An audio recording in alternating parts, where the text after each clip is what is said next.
Welcome to Midnight Rain Tales. The world sleeps, and the rain begins to whisper. In this quiet hour, stories drift through the night air, soft, chilling, unforgettable. Here, under the midnight sky, we share the tales the rain refuses to forget. Stay close and listen.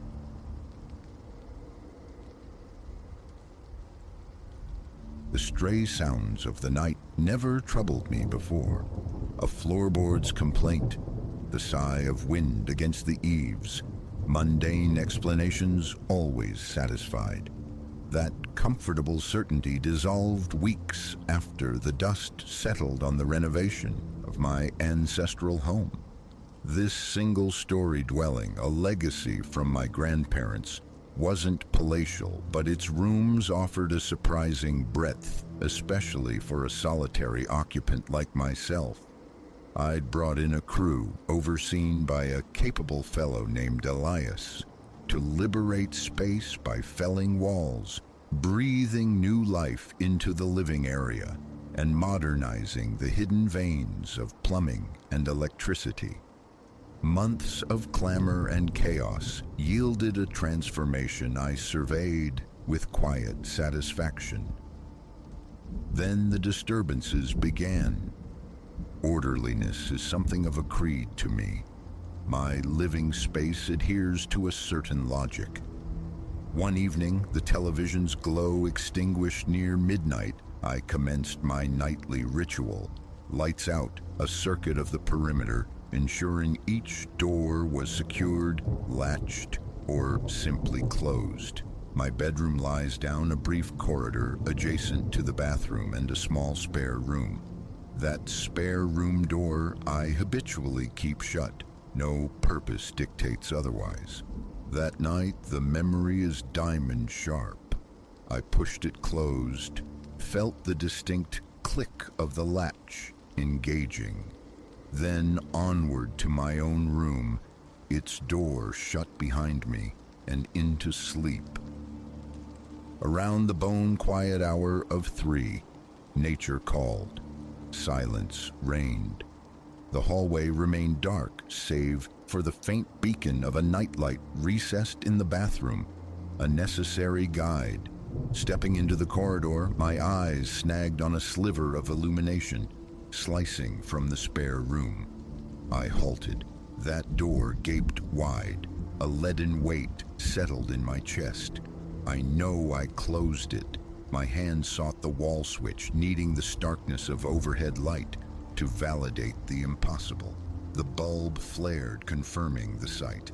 The spare room door undeniably open. Nothing else appeared disturbed. A cautious peer inside revealed only emptiness. No misplaced object, no sign of intrusion. Just a room, dormant and still. Houses flex, I reasoned.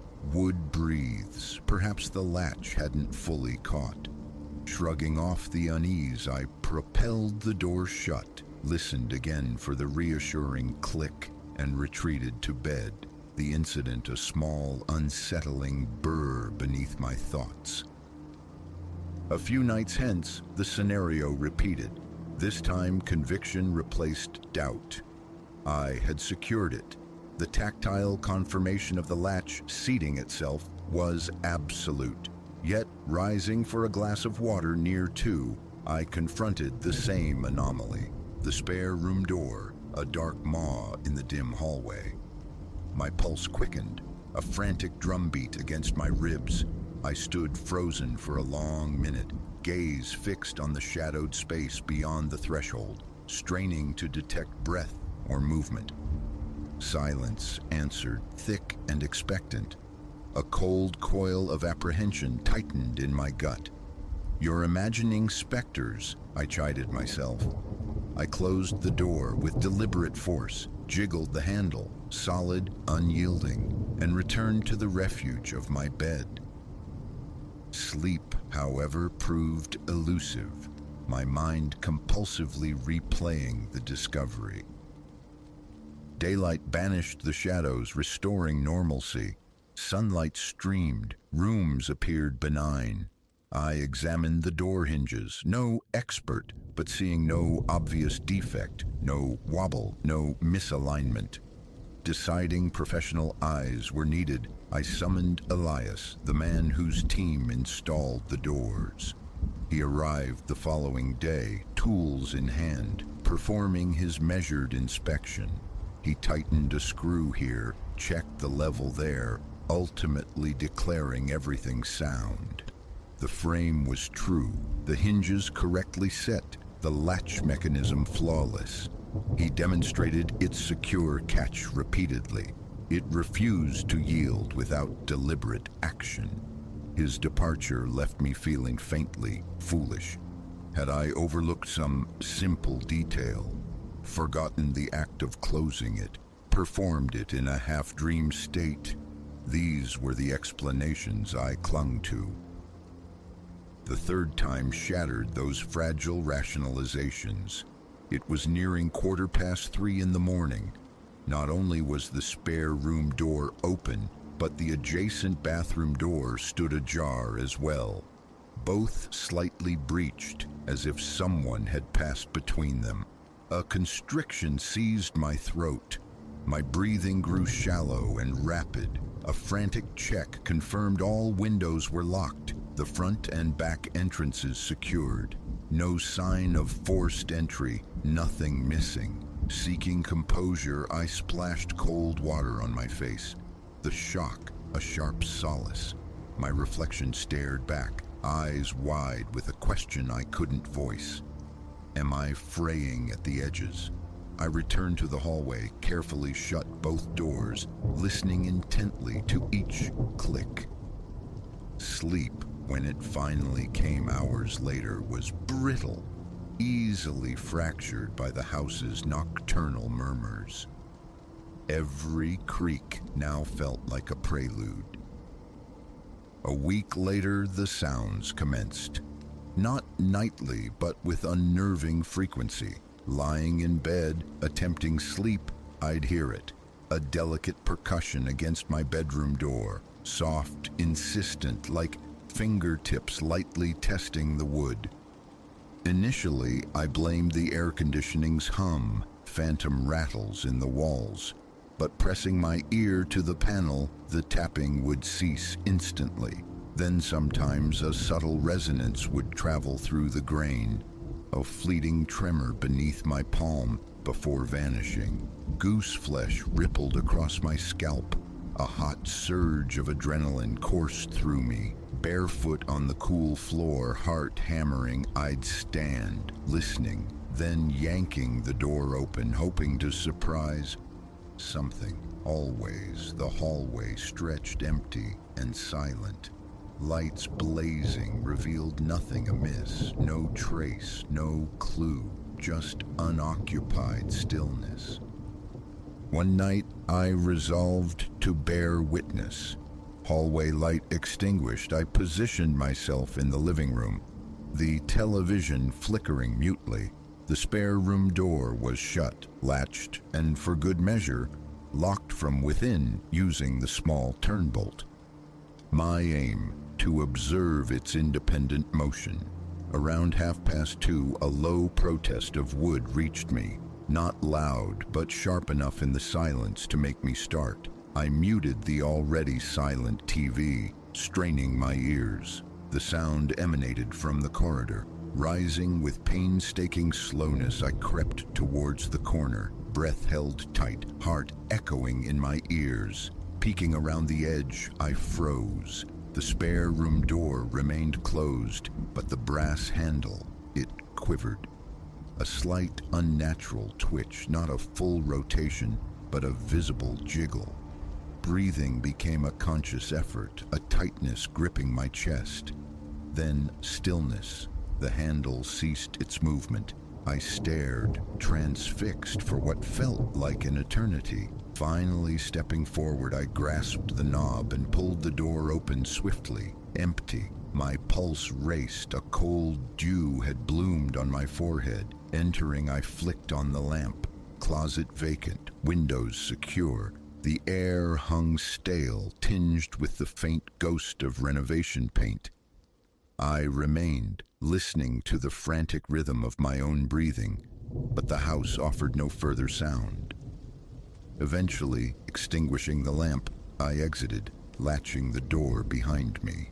Back in the living room, I noticed the tremor in my hands, the parched dryness in my mouth. Water from the fridge did little to quell the internal quaking. Sleep that night was a distant shore. The following day became an exercise in obsessive scrutiny. Armed with a small torch, I examined every millimeter of that troublesome door. Hinges tight, wood uncracked. The latch clicked decisively, holding fast. Frame, floor, threshold. No warping, no misalignment apparent. I even produced a level. The frame stood perfectly plumb. My inspection extended to the bathroom door, then every interior door. No faults revealed themselves. A profound sense of absurdity washed over me, standing there with tools and a furrowed brow. Yet the compulsion to know was undeniable. The lingering suspicion of some obscure renovation side effect warred with the utter lack of physical evidence. Nightfall deepened the unease. Soft raps began sounding not just on doors, but on the hallway walls themselves. Muted impacts, often rhythmic, impossible to ignore while reading in bed. Setting my book aside, I'd call out, "Anyone there?" Silence would answer. Listening harder, sometimes I'd catch a faint rasp, like a hand trailing lightly across the plaster. Then, nothing. A prickling dread would crawl up my spine, my mouth would go dry, a slight tremor taking hold of my limbs. Rising, opening my bedroom door, I'd survey the corridor, sometimes vacant, other times one of the doors, the spare room, the bathroom, would be slightly ajar, a dark sliver against the gloom. A moment of paralysis would grip me. Advance or retreat? Invariably, I forced myself forward, flipping switches as I went, a hunter of shadows. But the quarry always dissolved. The instant I moved to investigate, the sounds ceased, leaving only echoing silence and the evidence of an open door. After one particularly fraught night, I confided in a friend, a man whose past included time as a security guard. He inquired about footprints, alarm systems. I detailed the property's fence, the robust window locks, the motion-sensitive exterior lights. No uninvited guest could approach undetected. His suggestion was pragmatic: install interior cameras, capture the intruder, or at least document the phenomenon. The logic was sound. I acquired a pair of small Wi-Fi-enabled cameras, positioning them strategically.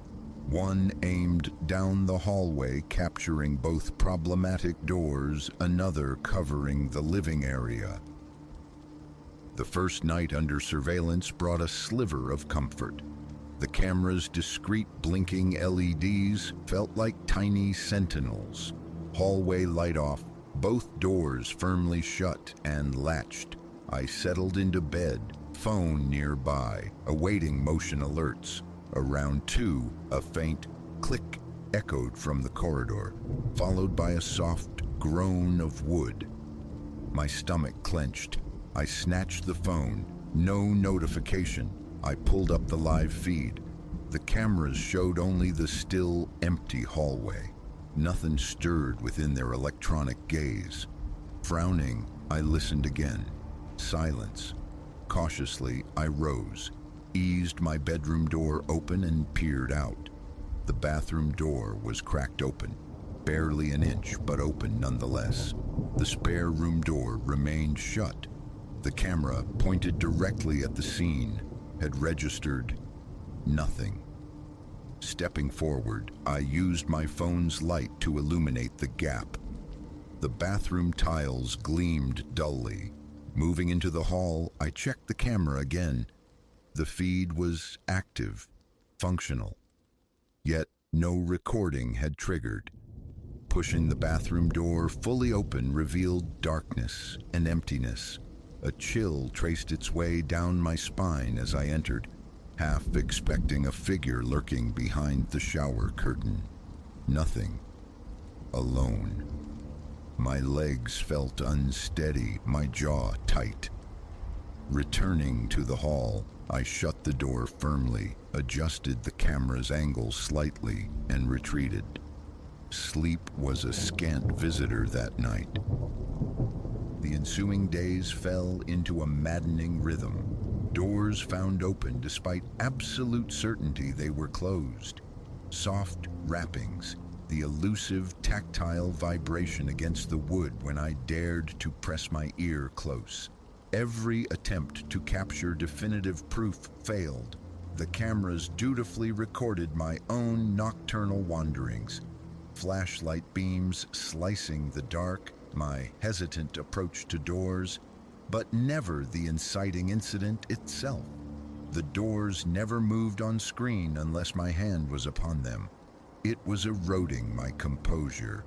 I meticulously reviewed camera settings, ran daytime motion tests. They functioned perfectly. Yet these subtle nighttime events remained invisible to their lenses. A pattern emerged from the chaos. The occurrences clustered between 2 and 3:30 in the morning. By day, the house was inert. Doors stayed put. Silence reigned. If temperature fluctuations or humidity were the culprits, why the specific nocturnal timing? Why not during the sweltering afternoons? The thought of calling Elias again surfaced, only to be dismissed. His verdict would remain unchanged. The doors were mechanically sound. This wasn't an issue of hinges or latches. I find myself now in a state of weary acceptance. Sleep is attempted, but the slightest errant sound snaps me awake, adrenaline jolting me upright. My arms tense, my heart accelerates its beat with every reluctant walk down that hallway. Sometimes the taps are so faint I question my own hearing. Other times their clarity is undeniable. No intruder has ever been seen. No evidence of a break-in exists. Morning always brings a return to the mundane. The only lingering sign, an open door that should be shut. Explaining this to others is futile. Faces register disbelief, polite skepticism, or thinly veiled assumptions of paranoia. But the experience is irrefutably mine. Living alone sharpens awareness. I am meticulous about securing those doors now, hyper-vigilant. I've tested latches, even replaced one, yet the phenomenon persists. Logic offers no foothold. Too many nights have been lost chasing shadows, seeking explanations that evaporate like mist. It's real, yet intangible. The faint resonance felt through the wood remains the most unnerving element. That sense of something gently pushing, tapping from the other side, only to vanish the moment the barrier is breached. Is it some lingering effect of the renovation, materials settling in the dead of night? An atmospheric quirk? Elias insists the construction is faultless. That leaves me adrift in a sea of questions. All I know with certainty is that it continues. The unease is a constant companion. Each night I dread the potential discovery, the sight of another door inexplicably open. I repeat the mantra of rational explanations. Minute gaps, air pressure differentials, but the solid click of the latch echoes in my memory, defying such easy dismissals. The house stands solid, components newly installed. It's a quiet madness, this inability to reconcile reality with experience. For now, coexistence is the only option. The nightly walk down the hallway still slicks my palms with sweat. Curiosity and fear remain intertwined, compelling me to investigate each sound, each perceived movement. I open doors that logic dictates should be sealed, bracing for a revelation that never arrives. Only empty space greets me. That is my present reality. Locking doors, checking them, watching them, only to find them open between 2 and 3 in the morning. Hearing taps, feeling vibrations, seeing nothing. It is profoundly creepy, utterly inexplicable, yet undeniably real. And with every recurrence, the fear surges anew, sharp and cold, whispering the question, will the day come when I open a door and something is finally looking back? For now, that remains an unanswered dread. I am left with nights steeped in tension and mornings marked by fragile relief. Yet, as dusk gathers each evening, the memory of those taps, those clicks, those phantom openings returns, and I wait, uncertain if the haunting quiet will ever truly be broken.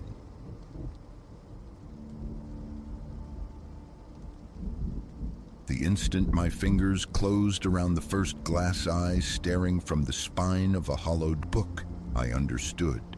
This house, 117 Cypress Lane, harbored afflictions far deeper than its flaking facade and groaning timbers suggested. What commenced as a prosaic task, readying a forgotten property for the indifferent market, spiraled into a descent, a suffocating plunge into a voyeur's meticulously crafted abyss, echoes of which would pursue me down the corridors of my years. My name is Elias Thorne. For more than a decade, I've navigated the currents of real estate, encountering my allotment of peculiar estates and the ghosts of their eccentric inhabitants. Yet nothing braced me for the chill that awaited within the bones of 117 Cypress Lane. A sun-drenched Tuesday morning it was, the light mocking the dereliction as I approached the grand, decaying Victorian. Surrendered to the bank it was, after its sole occupant, a recluse named Silas Blackwood, had shuffled off this mortal coil, leaving no discernible heirs. My brief was straightforward. Exorcise the clutter, polish the surfaces, prepare it for appraisal. Outwardly, it presented a familiar portrait of neglect. Paint curling like sunburnt skin, gutters bowed with leafy detritus, a wilderness reclaiming the yard. Standard fare. I slipped the bank-issued key into the lock, the tumblers yielding with a rusty sigh, and stepped into the desiccated breath of a long unoccupied space. The interior, a labyrinth of accumulated history, geological strata of newspapers, shelves dense with dust-furred trinkets, furniture sighing under the weight of time, felt typical for an elderly soul adrift in solitude. Room by room I drifted, cataloging the necessary resurrections. The study yielded the first anomaly. My gaze swept across the towering bookshelf, calculating the hours needed for its dismantling, when an incongruity snagged my attention.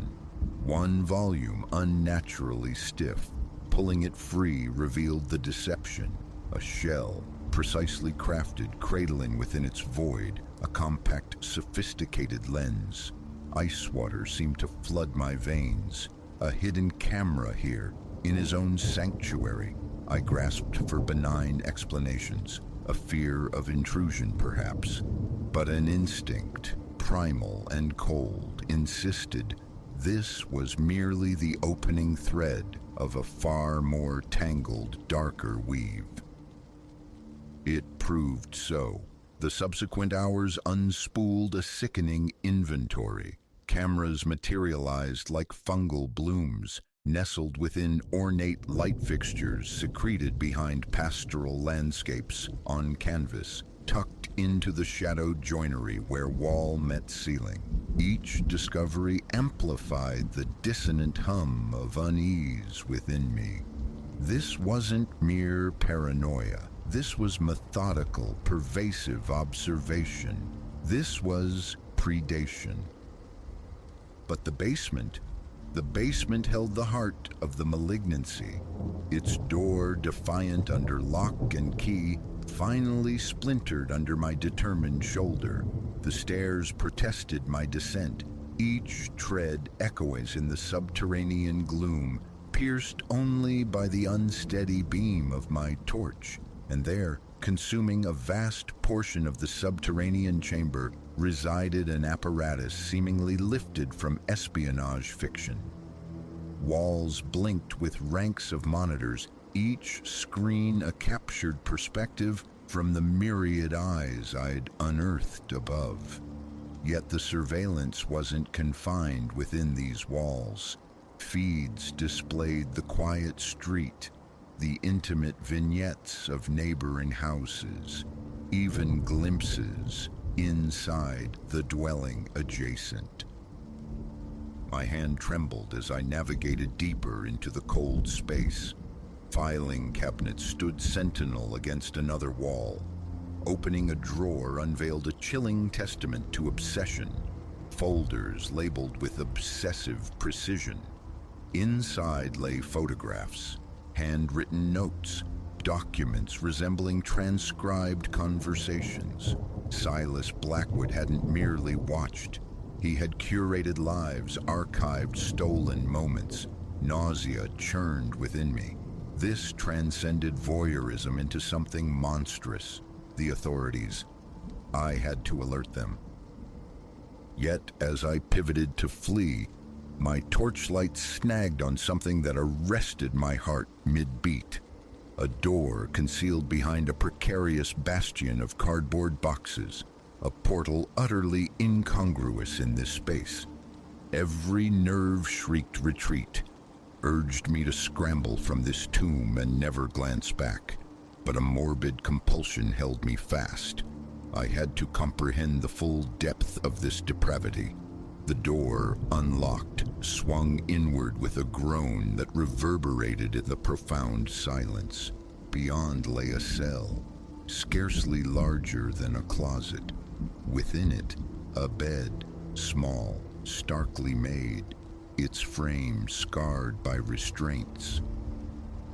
I recoiled, stumbling backward, my thoughts fragmenting, not just watching, possessing. Had Silas lured victims here, held them captive in this hidden cavity? Panic seized me. I bolted for the stairs, my heart hammering against my ribs like a trapped bird. Escape, police! The imperative pounded in my skull. But as my foot hit the landing, a sound froze the marrow in my bones. The distinct groan of the front door swinging open. Immobilized, I strained to listen. Footsteps measured, moving through the ground floor. Impossible. The key rested heavy in my pocket. The sole key, unless Silas Blackwood's departure had been greatly exaggerated. Terror, sharp and suffocating, surged. My eyes darted, seeking refuge. The irony searing, trapped in a house wired for absolute visibility. I was now desperate for invisibility. I plunged into a nearby cloakroom, pulling the door silently shut just as the basement portal creaked wide once more. Through a narrow fissure between door and frame, I glimpsed a figure descending into the gloom. Not Silas. Younger, this presence moving with a fluid confidence. A protege? An inheritor of this twisted kingdom? I ceased breathing, flattening myself against the musty coats. Muffled sounds drifted up from below, culminating in the unmistakable electronic hum of systems powering on. The surveillance network was being reactivated. Minutes bled into an eternity. I remained entombed in darkness, breath held captive, mind racing through impossible escape scenarios. Even if I slipped past, my presence was already recorded, archived by the house's own malevolent memory. At long last, after an age measured in heartbeats, footfalls ascended the basement stairs. They paused at the summit. For one petrifying moment, I felt the unseen gaze linger on the closet door. Then the steps moved on, receding towards the front entrance. Only when the final click of the front door echoed through the stillness did I permit myself to draw breath. Legs trembling, I emerged. Flight was paramount, reporting this essential. Yet a chilling certainty stayed my hand from the phone. Whoever had just occupied this space possessed intimate access, perhaps even collusion with the facilitating bank. I needed irrefutable evidence.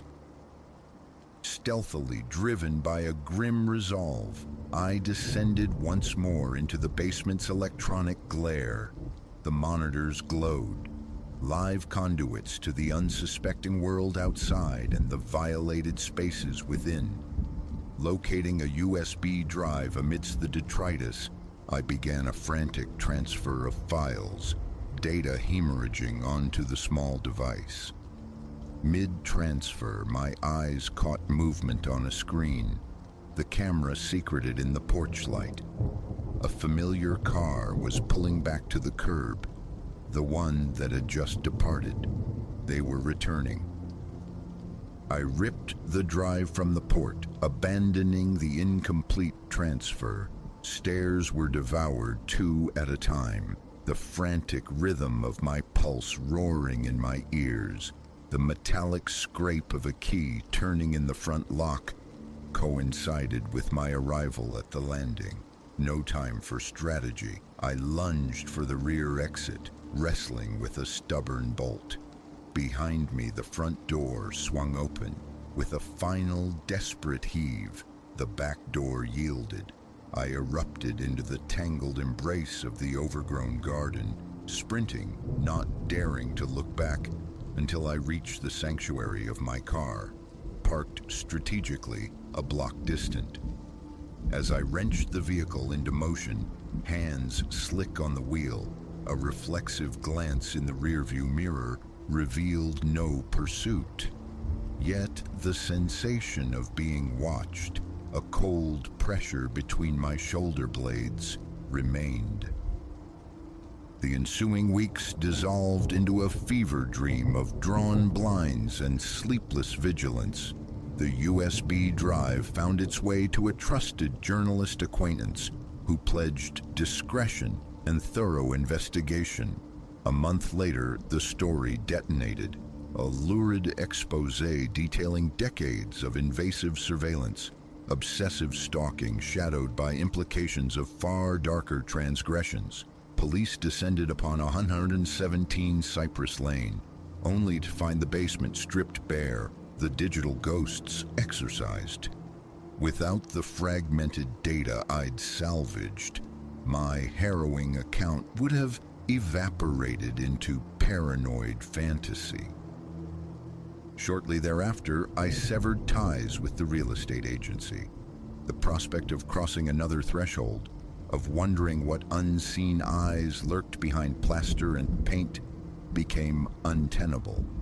Even now, years removed, entering any unfamiliar room triggers a reflexive scan for hidden lenses. The house on Cypress Lane was eventually razed, replaced by the manufactured cheerfulness of a small park. Yet sometimes driving past that innocuous green space, I feel it again. The phantom weight of unseen observation.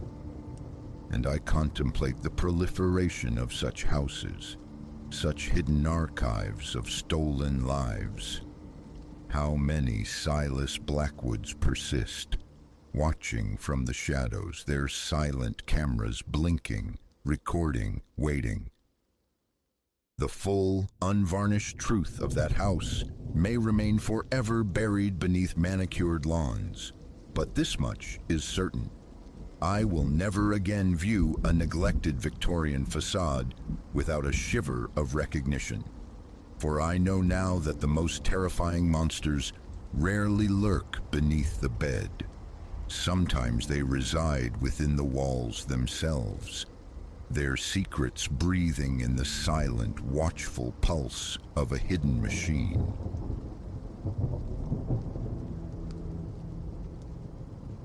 Rain lashed the workshop windows the afternoon it arrived, a monstrous crate delivered by two sodden figures wrestling it off their truck.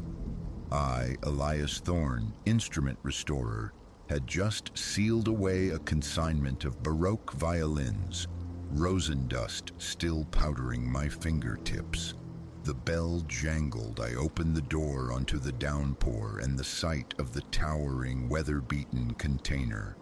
A clipboard thrust under my nose, a signature scribbled, and they vanished back into the gray deluge, leaving the crate squatting ominously mid-floor. There it stood, sentinel in my workspace. Fractures spiderwebbed its damp-smelling timber. Running a hand along its flank invited splinters. With a crowbar and a protesting shriek of nails, I forced the lid. Revealed within were the uppermost pipes of an antique organ, their metal tarnished like old pewter, the wooden casing a geography of scratches and scars. Near the base, a fragile label proclaimed constructed 1842, accompanied by an indecipherable signature. No maker, no origin, only anonymity. My craft encompasses harpsichords, spinets, fortepianos, the occasional vintage lute. A pipe organ, however, was uncharted territory. This specimen, compact yet imposing, boasted ascending rows of varied length pipes, hinting at a peculiar tonal range. The console bore the patina of age and neglect. Keys yellowed like old teeth, suggesting prolonged exposure to damp. Though its wooden legs seemed robust, a slight wobble betrayed infirmity. Circling it, I detected a faint, persistent odor, the ghost of musty sacristies and long extinguished candles. It was an instrument that had undoubtedly witnessed eras crumble. A call to the client yielded little.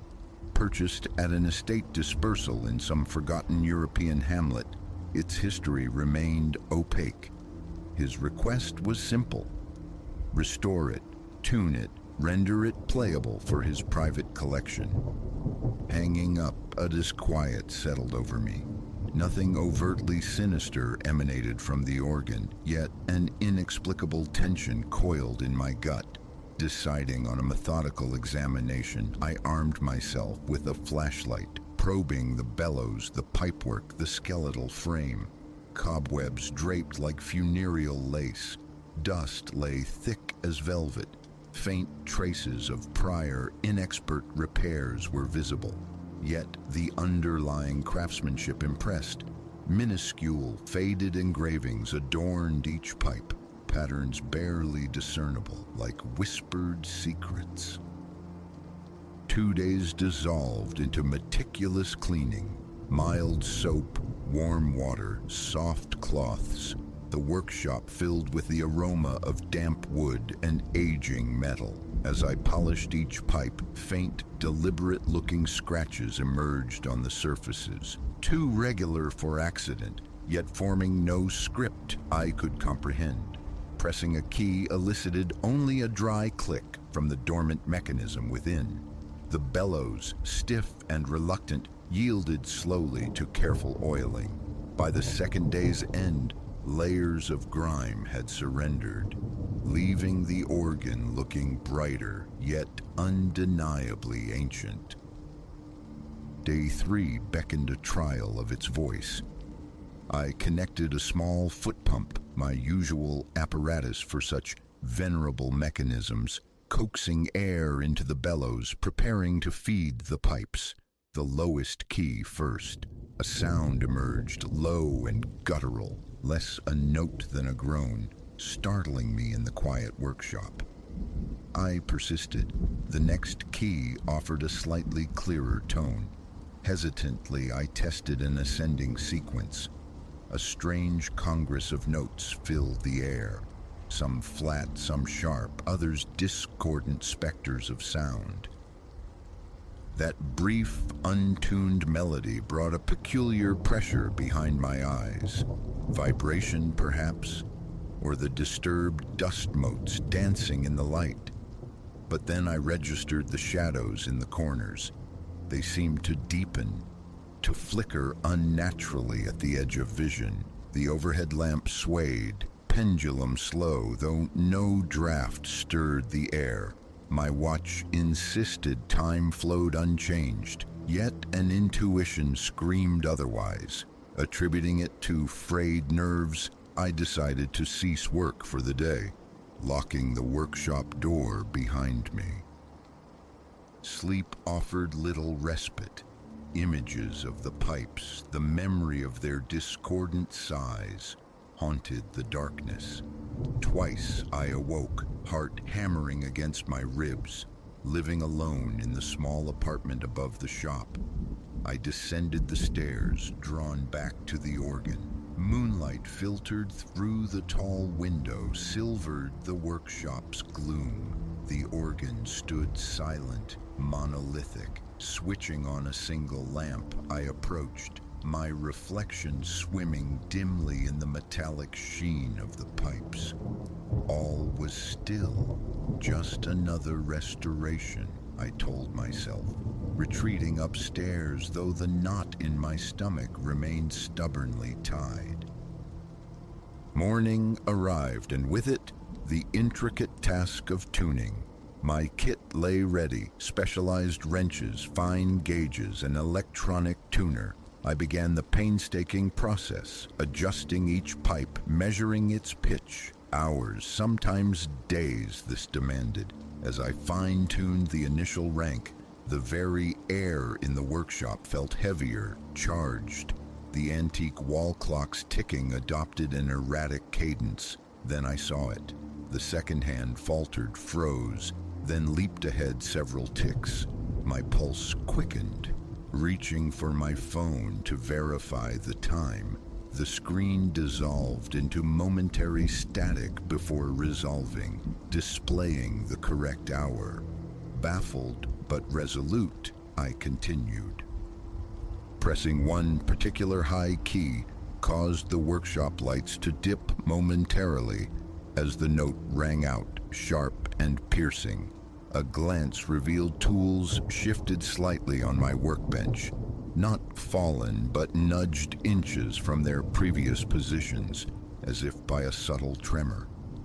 My chest constricted. Releasing the key restored normalcy. The lights steadied, the tools remained still, palms slick with sweat. I rationalized it as an electrical anomaly, a power surge. Yet, as I proceeded, certain pitches consistently triggered these subtle environmental shifts. Shadows elongated unnaturally. My reflection in the pipes rippled, aqueous and unstable. The clock hiccuped, skipping seconds or pausing altogether. Striking one particular chord made the overhead lamp flicker violently, threatening to shatter, before settling once I lifted my hands. I stopped, sinking onto my stool, heart racing, brow damp. Was the organ possessed of some hidden, esoteric mechanism, or was my own perception fragmenting? Documentation seemed the next logical step. Setting my phone on a tripod, I began recording video as I played a simple scale, hoping to capture objective evidence of the phenomena. The moment sound issued forth, the camera's small screen erupted in static, intensifying with the most dissonant notes before cutting out completely. Silence restored the feed. Later tests confirmed the phone functioned perfectly. The video file, however, was irretrievably corrupted. A dull headache began to throb behind my temples. Stepping outside, I drew deep breaths of the cool, street-quiet air leaning against the brickwork, the frantic rhythm of my heart echoing in my ears. After several minutes, I returned indoors. Caution warred with a craftsman's stubbornness. Perhaps perfect tuning was the key, the solution to stabilizing whatever aberrant forces resided within the instrument. Approaching the console, I tested a middle-range note. Slightly flat, the overhead light flickered faintly, less dramatically than before. Reaching behind the pipes to adjust the tuning slide, my hand trembled, fumbling a small wrench which clattered loudly on the wooden floor. Tightening the mechanism, I tested the note again, closer to true pitch. The light remained steady, a fragile tendril of relief unfurled within me. Then came the adjacent pipe, a semitone higher. Its emergent sound unleashed a sudden wave of pressure against my eardrums, a momentary plunge into crushing depths. The room's corners seemed to warp, to bend inward. Nausea surged, my balance faltering. I recoiled from the console, releasing the key. The sensation vanished, leaving only a pounding heart and the clammy chill of sweat soaking my shirt. Gooseflesh prickled my arms. Should I abandon this?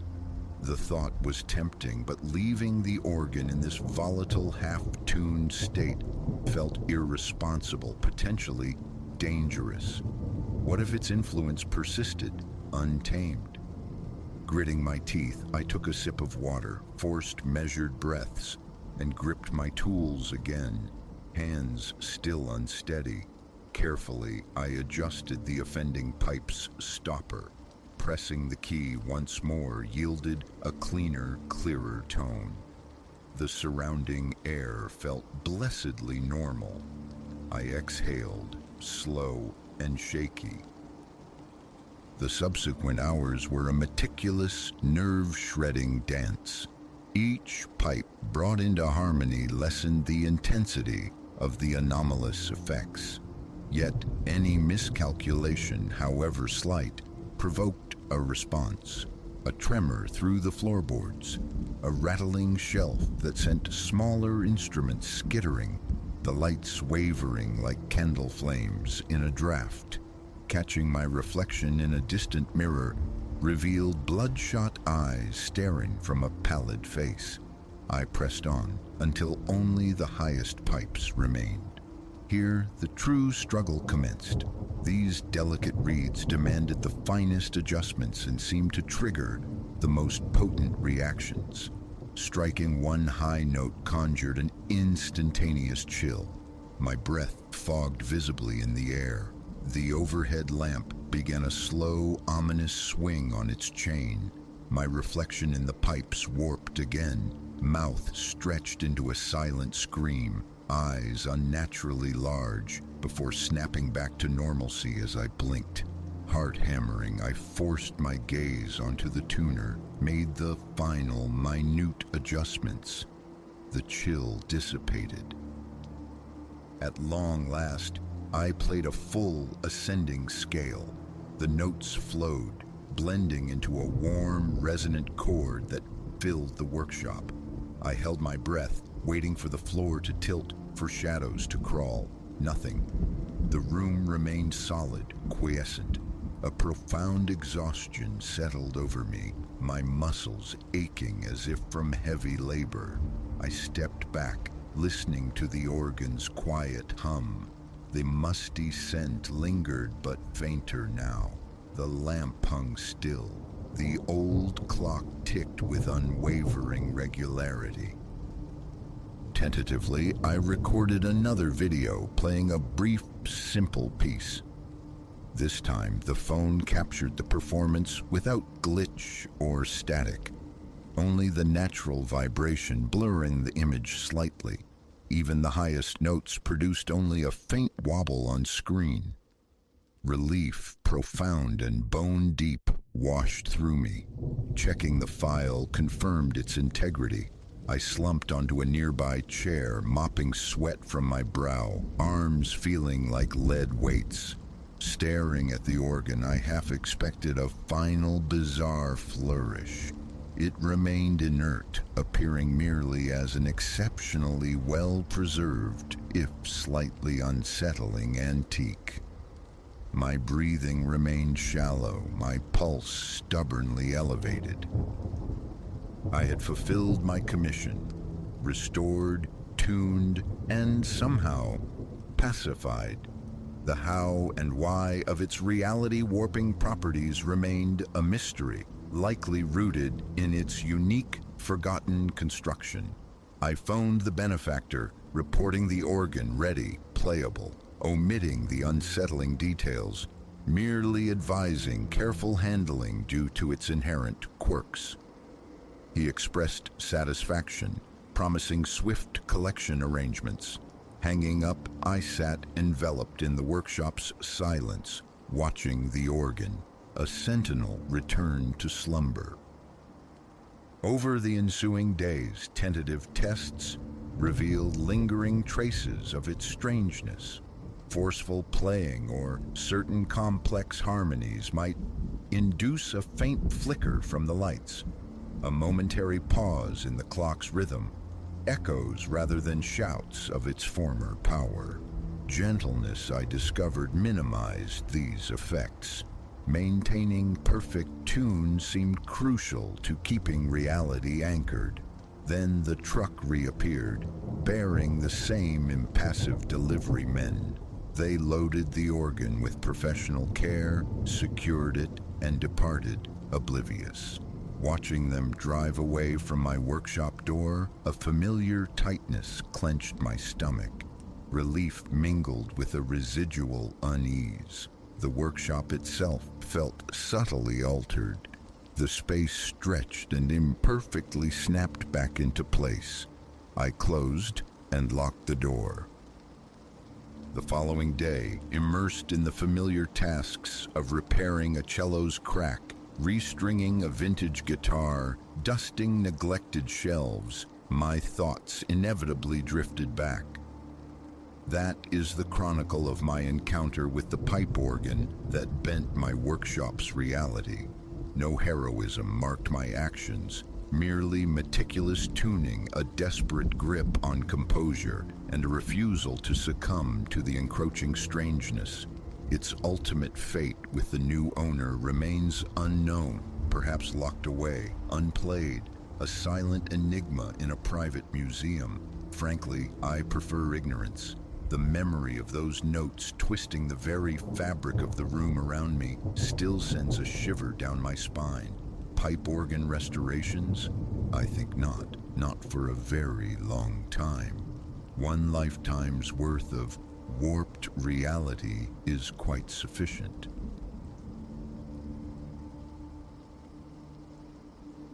Blackness swallowed the house whole, not gradually, but in a single, decisive gulp. The sudden, profound absence of light was disorienting, yet it was the ensuing silence, a hush so absolute it felt tangible, pressing against the eardrums that sent an icy tendril down Ilara's spine. And then, slicing through that void, came the sound. The distinct, deliberate groan of timber underfoot, somewhere in the upper reaches of the house. She was not alone. Independence had always been Ilara's preferred state. The solitude of her modest suburban dwelling had never chafed. Indeed, she cherished the autonomy, the unhindered rhythm of her own life. But in this instant, frozen within the ink-dark living room, the familiar comfort of solitude curdled into vulnerability. She would have bartered her soul for another presence, any living warmth besides the frantic tattoo of her own heart against her ribs. The day had unspooled with unremarkable ease. The commute, the office drone, a detour for provisions, then home to the promise of a quiet evening. Meteorology had murmured warnings of a significant tempest, but Alara, a veteran of many squalls, paid it little heed. As wind began to keen around the eaves and rain lashed the window panes like thrown gravel, she'd curled onto the sofa, book in hand, cocooned in the manufactured coziness. The first concussive boom of thunder startled her, eliciting a nervous laugh. Just weather, nothing more. Then the lamps flickered, hesitated, and surrendered entirely. A moment stretched, suspended in stunned quiet, Alara waiting for her vision to penetrate the gloom. Outside, the storm seemed to inhale, then roared with renewed ferocity, the wind howling like some elemental beast testing the house's foundations. She groped for her phone on the low table, a curse escaping her lips as its screen flared weakly, the battery icon a sliver of defiant red. Naturally, forgotten charge. Using its fleeting luminescence, she navigated towards the kitchen, seeking candles, waxen promises of light. It was then she heard it again, that specific lament from the floorboards above. She froze, pulse hammering a frantic rhythm in her throat. The house settling, she desperately reasoned. Old structures groan in high winds, a futile lie recognized even as it formed. That sound possessed intention, the undeniable pressure of a footstep upon aged wood. Someone else occupied her sanctuary. Panic, cold and sharp, threatened to engulf her, but she wrestled it back. Thought was paramount, strategy essential. Her phone, a dying star, offered no reliable conduit for help, and the portable charger's location was lost to the darkness. Her gaze snagged on the knife block, blades catching some infinitesimal light. Arm herself. The image of confrontation sent a tremor through her limbs. No. Evasion. Escape. Another creak, immediately followed by the unmistakable click and scrape of an old door swinging open. Movement upstairs, no longer furtive. Did the storm's cacophony provide cover, or did they know she was downstairs, isolated and terrified? She had to relocate. The exposed kitchen was a death trap. Soundlessly, she ghosted towards the hallway closet, confined, cluttered with coats and cast-off shoes, but crucially equipped with a lock. She slipped inside, drawing the door closed with infinite care, her trembling fingers fumbling with the latch until it clicked home. Within the stuffy confines, thick with the scent of wool and old leather, aromas of normalcy jarringly juxtaposed with the surreal terror. She fought to regulate her breathing, straining to hear past the deluge drumming on the roof. Footfalls descended the stairs, measured, unhurried. Alara's breath hitched. They were coming down. She pressed herself deeper into the closet's embrace, willing the coats to render her invisible. A sleeve brushed her cheek. She stifled a rising sneeze. The steps halted at the base of the staircase. A pause. Then a voice scraped the silence, low and coarse, undeniably masculine. "I know you're in here somewhere." Fear, pure and galvanic, surged through her. This wasn't arbitrary violation. He sought her. Why? Her mind scrambled, churning through dreadful possibilities. The footsteps drew nearer, tracing a path towards her refuge. She heard the sounds of other doors being opened, rooms cursorily searched. Sweat slicked her palms as she clutched the fading phone. Dare she risk a call? The noise would betray her instantly. A floorboard complained directly outside the closet. She held her breath, immobile. The doorknob rattled tentatively. Come out," the voice crooned, a chillingly playful cadence entering the rough tone. Making it harder. She bit down hard on her lip, suppressing a whimper. The knob twisted again more forcefully. Then stillness. A long moment unfurled in silence. Had he moved on? Given up this particular search? She risked a shallow breath, then another. Without warning, a brutal impact slammed against the door, making the entire frame shudder. A startled cry escaped her before she could clamp down on it. "There you are," the voice declared, laced with grim triumph. Another blow landed and she heard the sickening splinter of stressed wood. Panic paradoxically sharpened her focus. Remaining passive meant capture. Flight, resistance, her only options. As the door groaned under a renewed assault, she braced herself. The instant it yielded, she would erupt outwards, push past, gamble everything on reaching the outside. The next impact sent shards of wood flying inward. Alara tensed, coiled to spring, but before the final violation, a different sound pierced the chaos. A rising ululation, thin at first, then rapidly swelling, sirens. The attack on the door ceased abruptly, a muttered curse indistinct. Footsteps, rapid now, retreating towards the rear of the house. Relief washed over Alara, so potent it buckled her knees. Yet vigilance remained paramount. With hands that shook violently, she fumbled with the lock and stumbled out into the hallway. Silence reigned anew, save for the receding storm and the approaching wail. Gone? Or another deception? On legs unsteady as a newborn foals, she navigated towards the front entrance, every shadow seeming to writhe with menace in her peripheral vision. Just as her fingers closed on the doorknob, pulsing red and blue light flooded the windows.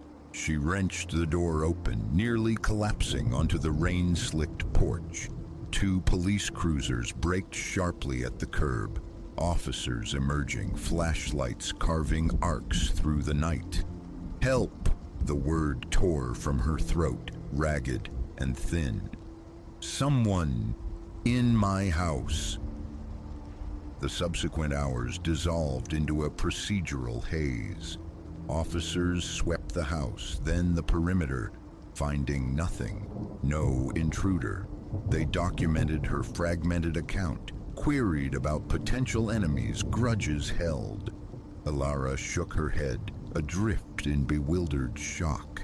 Only when a flashlight beam probed the shadowed recesses of her backyard did the method of entry reveal itself. A basement window, levered open, then meticulously, chillingly closed again. He had been inside, perhaps for hours before the power failed, waiting.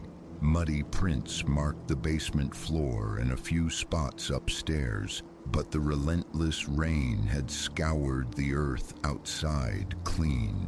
A phantom dissolved into the storm. As adrenaline ebbed, exhaustion descended like a physical weight. The police suggested a hotel, temporary sanctuary, but Alara refused. This space was hers. She wouldn't cede it, so she remained, though not truly, alone. A patrol car stood sentinel at the curb throughout the night, a uniformed presence checking in periodically. Sleep was a shallow, fractured thing, punctuated by the house's nocturnal sighs and groans. Morning arrived with a harsh clarity. The storm departed, leaving a world scrubbed clean. Yet the splintered closet door and the faint, muddy impressions on the floorboards served as brutal anchors to reality. It had not been imagined. The police pledged continued investigation, but offered scant hope. Such intrusions, while uncommon, occurred. They advised enhanced security, heightened awareness, but how does one fortify against the faceless unknown? How does sanctuary feel sacred after such violation? In the ensuing days, Alara became a creature of vigilance, startled by sudden movements, performing ritualistic checks of locks. New deadbolts were installed, cameras mounted, motion-activated lights positioned like electronic sentries. Her home, once a haven, transformed into a fortress that still felt permeable. The questions festered: his identity, his motive, the specific, terrifying "why me?" The uncertainty gnawed, perhaps more deeply than the fear itself. Gradually, the rhythms of ordinary life reasserted themselves, but the Alara who navigated them was irrevocably altered. The bedrock assumption of safety had fractured, replaced by a constant low-humming alertness. Yet, as weeks bled into months without further incident, a surprising resilience began to bloom in the traumatized soil of her psyche. She had confronted profound terror and endured. She possessed a strength, a tenacity previously unplumbed. Now seated in her living room, the precise locus where the ordeal commenced, she understood. The experience left scars, yes, but it hadn't broken her essence.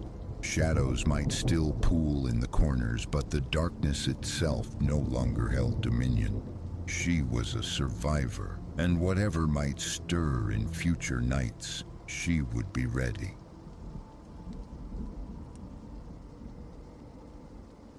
This graveyard shift was never meant to curdle the blood. Here I preside, Elias Thorne, custodian of the quiet hours, enthroned at my desk on the uppermost floor of this skeletal building. Around me coil Stygian corridors, humming under the sickly pulse of fluorescent tubes. By rights, the night office possesses a certain sepulchral peace, punctuated only by the drone of the climate control, or the distant thrum of the break room's vending machine. Music, once a companion, piped directly into my ears against the encroaching drowsiness, now feels like a dangerous indulgence. Some nascent, prickling awareness demands I remain attuned to the building's nocturnal sighs, vigilant against a tension thick enough to taste. It began, this disquiet, perhaps a fortnight past. My fingers danced across the keyboard, composing some mundane email, when a flicker snagged the edge of my vision. Motion down the far stretch of the hallway, a shape indistinct, merely a deeper shade of shadow, slid from one side of the passage to the other. My first thought, Alistair perhaps working uncharacteristically late? But no, the roster was empty save for myself. This silhouette wore a hat of antiquated design, clothes that seemed faded, spectral. Not a whisper of sound accompanied its transit. For an instant, I blamed the notoriously capricious lights, their stuttering rhythm painting phantoms on the walls. The moment dissolved. I dismissed it, a phantom of fatigue, and returned to the screen's glow.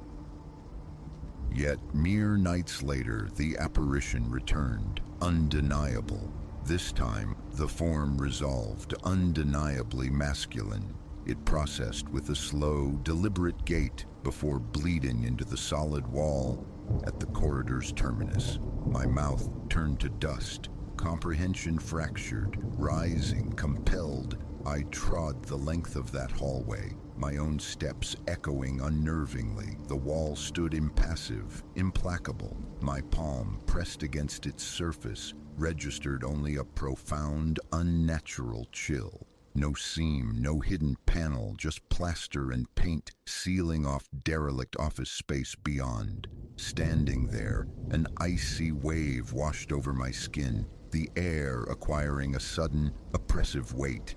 Needles danced across the nape of my neck. Retreating to my desk, a tremor in my hands. I sought refuge in reason, but the image clung, barbed and insistent.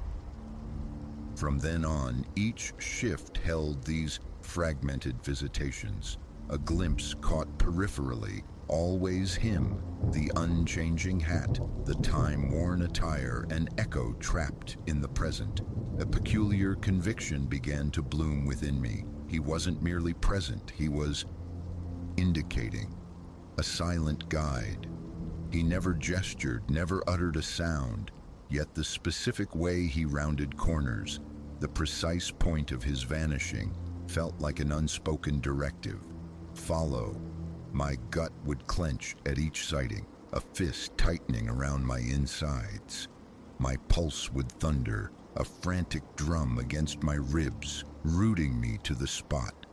But with every recurrence, curiosity gnawed deeper, pulling me a few hesitant steps in his wake before he dissolved into nothingness. Whispers gleaned from a day-shift colleague, Rowan, spoke of a floor sandwiched within the building's strata, condemned years ago, 5 perhaps, due to alleged structural failings, sealed off, forbidden. The elevators refused its call. The service stairwells remained chained and padlocked. Some cited foundational cracks, perilous wiring. Others muttered about corporate parsimony. Regardless, it was terra prohibita. An instinctive certainty clicked into place. This phantom, this silent usher, belonged to that lost level. That was his destination, his invitation. The urge to ignore it warred nightly with a growing, irrational compulsion. One night, the compulsion won. Armed with a heavy-duty flashlight and the flimsy pretext of investigating faulty wiring, I ventured towards the haunted end of the corridor. My heartbeat hammered, a frantic prisoner in my chest. Here, the lights flickered with greater abandon. The paint blistered and peeled like sunburnt skin. A cloying dampness permeated the air, redolent of stagnant water and decomposing paper. My own footfalls seemed amplified, accusing. I paused repeatedly, scanning the shadows, hoping, dreading to catch sight of him. Silence answered. Reaching the end wall, I swept the flashlight beam across its surface. No visible breach. My hand rested upon it again, feeling the cool plaster. Was that a faint unevenness beneath my palm? A hairline fracture hiding under layers of paint? A rustle, soft as falling dust, whispered behind me. I pivoted, the flashlight beam trembling violently in my grasp. There, momentarily framed in the light, stood the man. Further down the hall now, facing me directly. His head canted slightly, the brim of his hat casting his eyes into profound shadow. A gasp hitched in my throat, my muscles coiled, primed for flight. Then with excruciating slowness, he took a single step backward, melting into the wall to his left. Gone. My heart battered my ribs. Shock held me rigid for a long moment before I scrambled back to the relative sanctuary of my desk. Work was impossible. The remainder of the shift passed in a state of hyper-alertness. Every creak of the building, every sigh of the ventilation, jolting me like an electric shock. The ceiling groaned once overhead, and I nearly vaulted from my chair. Sleep offered little respite in the subsequent days. The image of him, not menacing merely, expectant, replayed behind my closed eyelids, my nerves frayed, yet the gravitational pull towards that sealed floor intensified. I probed another coworker, Martha, about the building's lineage. She offered little beyond vague recollections of different companies occupying the upper floors before consolidation, a standard tale of corporate reshuffling. No tragedies, no notorious incidents, just age. "The place is old," she'd shrugged. "Small comfort." Driven, I brought a small digital camera to work, setting it on a tripod aimed down that specific corridor. The first night yielded nothing. The second night's footage, reviewed with trembling hands, revealed a fleeting amorphous distortion precisely where he habitually materialized. Not definitive proof, but enough to raise the hairs on my arms. The third night, fortified by bitter coffee that set my nerves jangling, I resolved to watch in real time. Around the nadir of the night, 3 a.m., he appeared. A slow procession, culminating in his customary passage through the unyielding wall.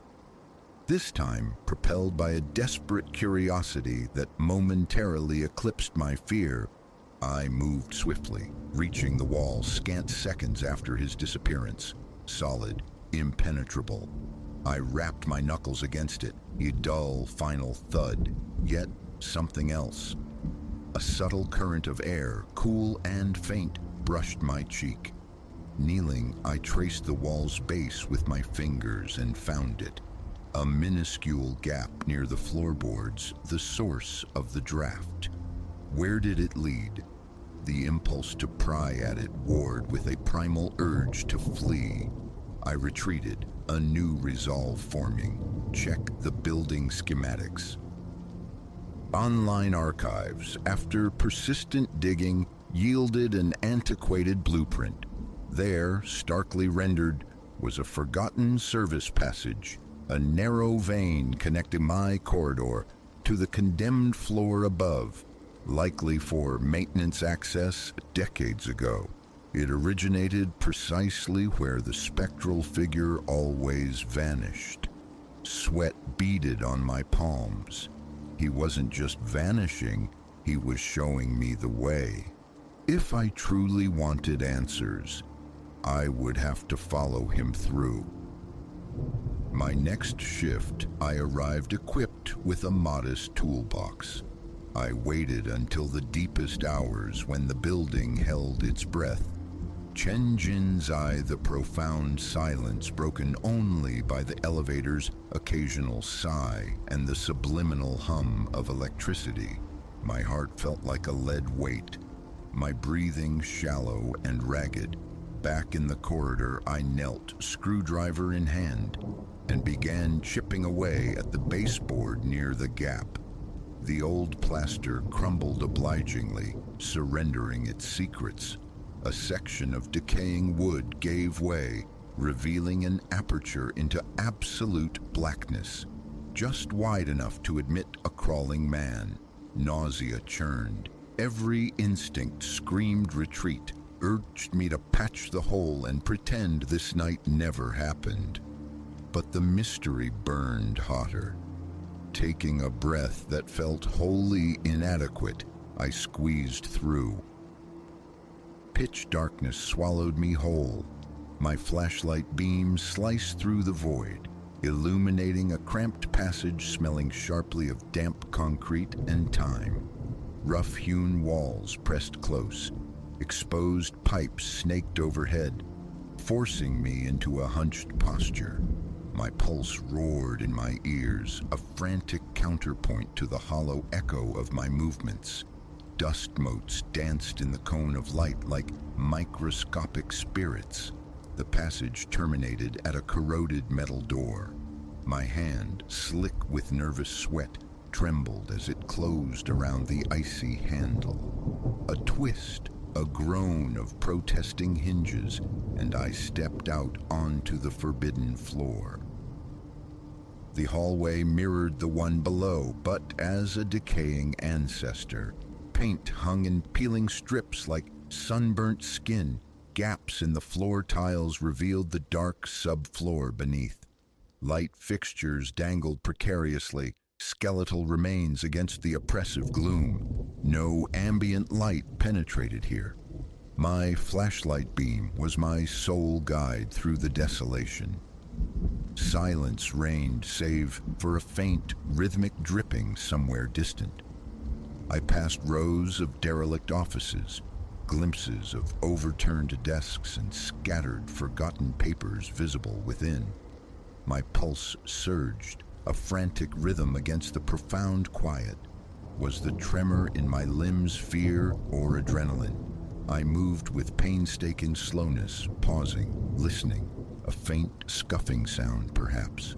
Then, at the far end of the hall, him. A fleeting glimpse as he rounded a corner. My mouth was parchment, my lungs constricted.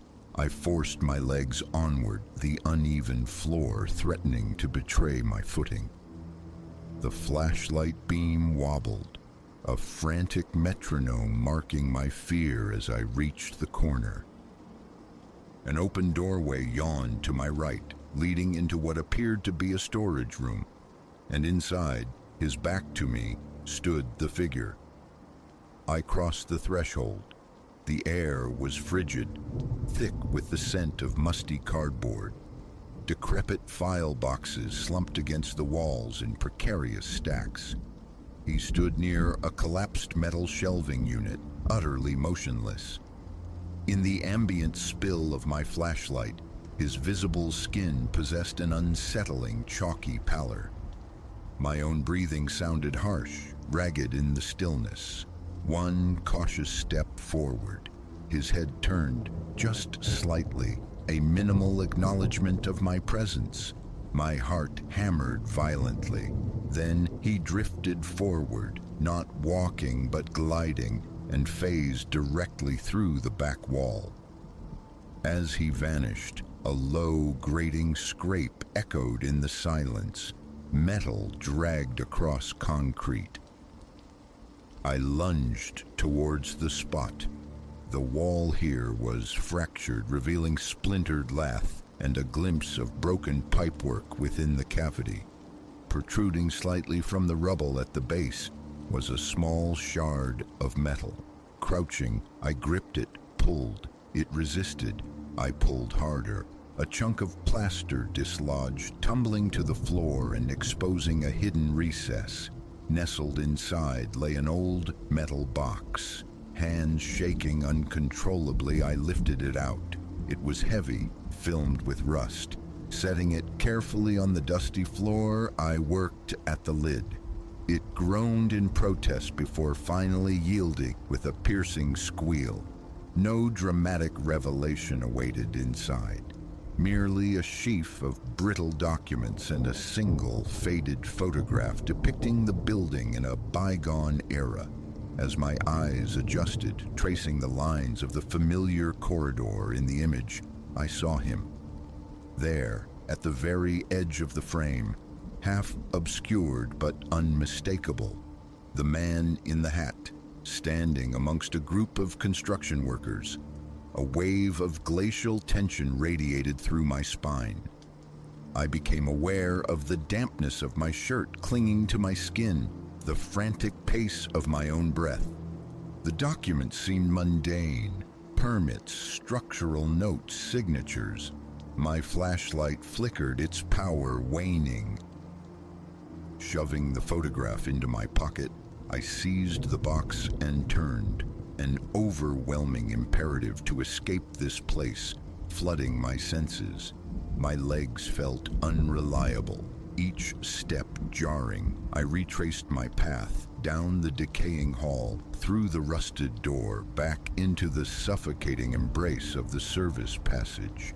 Scrabbling through the opening into the relative normality of my own floor, felt like surfacing from underwater.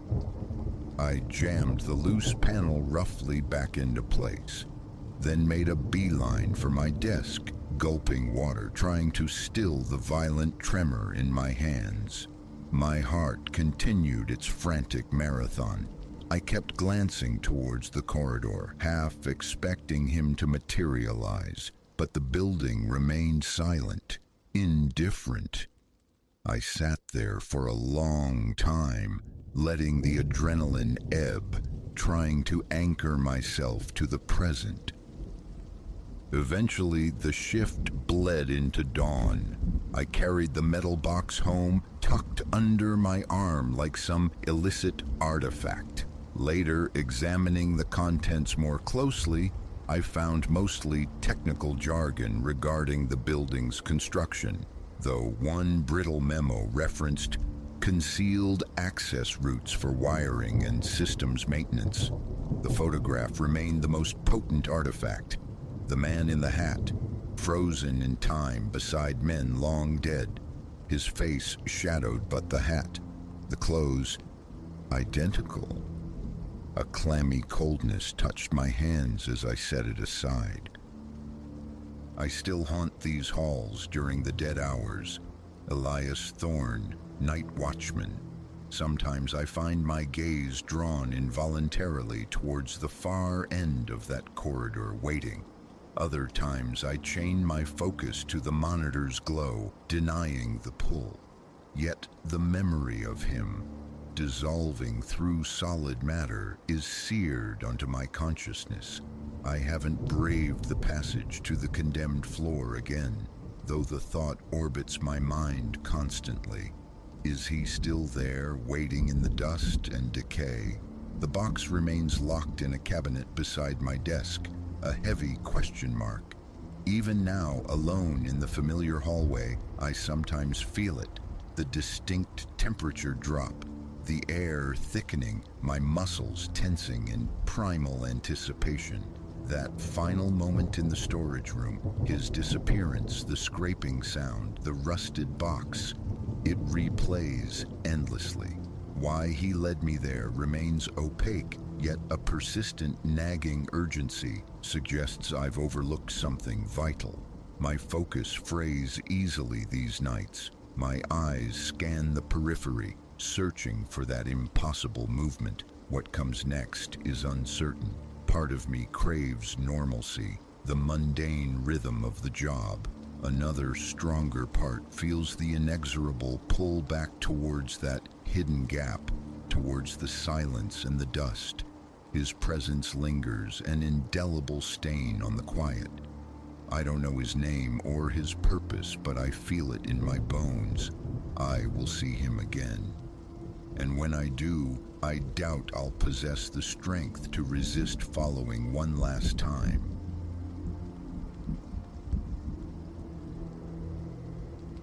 That mask, its acquisition was never premeditated. I drifted through the haphazard stalls of an antiques fair one weekend, adrift in curiosities until my gaze snagged on its stark geometry of crimson and black. A peculiar energy, a visceral shock coursed through me the instant our eyes met, the carved slits and my own. I dismissed it initially, a mere reaction perhaps, to the boldness of its palette, the unsettling intricacy of its design. A fleeting thought, forgotten almost immediately, eclipsed by the inexplicable compulsion that guided my hand toward my wallet. Reason offered no justification for such a purchase, yet the transaction unfolded with unnerving swiftness. The vendor, a man whose cryptic smirk lingered unpleasantly, pressed it into my hands. Less than 60 seconds sealed the pact. I walked away, the wooden face cool against my palms, a prickle of foreboding tracing a path up my spine. My first misstep. Upon returning to my apartment, some instinct I couldn't name directed me to hang it in the living room, directly opposite the sofa, an inescapable focal point.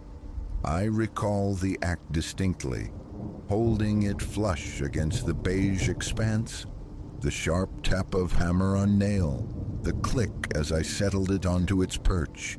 It seemed to fix me with a sentient gaze the moment it hung free. Stepping back, I drew a breath and felt an odd constriction in my chest. The mask wasn't imposing in size, yet its colors bled into the room's quiet neutrality. Under the lamp's soft glow, the red possessed a viscous sheen, almost wet, while the black channels held the dull, light-swallowing quality of ancient pitch. I tried to shrug off the tension coiling in my shoulders, blaming fatigue or lingering stress. Retreating to the kitchen, I poured water, seeking calm. Then, returning to the living room, the glass nearly slipped from my grasp. I could have sworn the mask had altered. The crimson veins appeared infinitesimally wider, the black depths more absolute, a subtle distortion, a trick of the light perhaps, yet the nail remained steadfast, the angle unchanged. Shaking my head, I muttered denials under my breath and placed the glass on the coffee table. That evening, cocooned on the sofa, I attempted immersion in some late-night television program. Futile. My attention frayed, snagged repeatedly by the artifact on the wall. Each peripheral glance carried the disturbing impression of shifting pigment, a subliminal throb within the design. I leaned forward, scrutinizing it, unable to isolate any definitive change, yet utterly convinced of its mutable nature. My eyes stung. I rubbed them, feeling the jackhammer pulse beneath my ribs. A clammy dread slicked my palms. My throat felt parched. A nervous laugh escaped me, hollow and unconvincing. I flipped channels, desperately seeking distraction. But the mask felt intensely present, as though its carved slits blinked in the flickering screen light. Eventually, defeated, I extinguished the television and retreated to the dubious sanctuary of my bedroom. Thirst roused me around 3 in the pre-dawn chill. Rising, I navigated the hallway toward the living room. The lamp remained off, but skeletal fingers of streetlight pierced the blinds, bathing the space in luminous gloom. My eyes adjusted, landing inevitably on the mask. My breath hitched. My heart commenced a frantic rhythm against my ribs. For a chilling instant, I perceived movement. The slits, those empty eyes, seemed to pivot, tracking my hesitant passage across the room. I froze mid-step, a trembling hand mapping the contours of my own face, feeling the icy trickle of sweat trace my spine. Denial warred with certainty. The mask was watching me. Sleep, when it finally reclaimed me, was fragmented and shallow. The morning alarm found me leaden. A persistent ache lodged deep in my neck. I navigated the subsequent day under a cloud, the mask a persistent splinter in my thoughts. Returning home from work, exhaustion weighing me down, my gaze flew involuntarily to its station. The red now seemed darker, leaching towards a bruised maroon. The black lines had shed any residual shine, appearing flat like lusterless charcoal. Even its overall form seemed subtly altered, somehow more constricted, as if clenching an unseen fist. Unease curdled within me. Setting my coat aside, I stood motionless, assailed by a wave of bilious nausea. The room felt suddenly too small, the mask swelling to occupy all available space, all available air. In the days that followed, other fleeting alterations manifested. A glance away, a glance back, and sometimes I'd catch the phantom gleam of an errant scarlet tear near the lower edge, vanished upon closer inspection. or the faintest suggestion of a new curve undulating within a black stripe.